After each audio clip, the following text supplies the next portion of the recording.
ওই বেটা কই নিয়ে এলি? তুই কইলি যে কৃষক শ্রমিকের ভোট বলে বেশি মূল্যবান, এর লেগে আইলাম ক্ষেতের মধ্যে, এখনো একটা ভোটারও পাইলাম না। তুই কি আমার নির্বাচনে ফেল মারাই দিবি নাকি? হ্যাঁ? আর ওই যে একজন কৃষক দেখা যায় এখানে ওই যে মাঠে।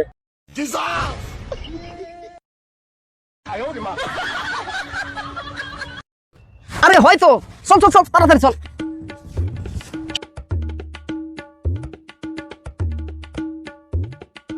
আসসালামু আলাইকুম। হাই হাই রে, এই রোদে পুরে কনকনা রোদের মধ্যে মাঠে একলা একলা কাম করতেছেন। আমরা এলাকার এই প্রতিনিধি আছি, আমরা থাকতে আপনাকে এত কষ্ট করেন লাগবো কে? হ্যাঁ, কি করছে ডাকি দেওয়া হচ্ছে? শোনেন শোনেন শোনেন, এখন থেকে আপনার কোনো কাম করেন লাগবো না, এখন থেকে সব কাম আমরা করাম, ঠিক আছে?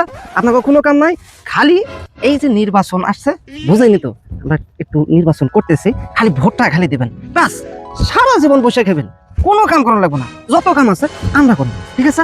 কি করে তাহলে জায়গা ভোটটা কিন্তু দিবেন অবশ্যই, হ্যাঁ?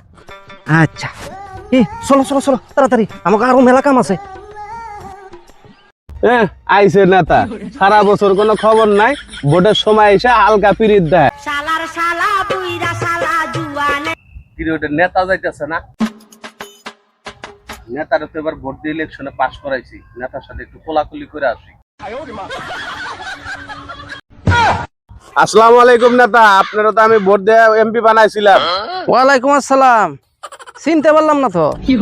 নেতা আপনি আমার চেনেন নাই, ওই যে নির্বাচনের আগে খেতে আমার সাথে কোলাকুলি করছিলেন, আমার কাছে ভোট চাইছিলেন। আসলে নেতা একটু কোলাকুলি করি, নেতা একটু কোলাকুলি। স্যারের গায়ে ময়লা লাগবে, সরেন সরেন সরেন, এই সব লোক কই থেকে আসে? চলেন স্যার। চলো। এই জন্যই তো কয় নেতার নির্বাচনের আগের রূপ আর পরের রূপ এক নয়।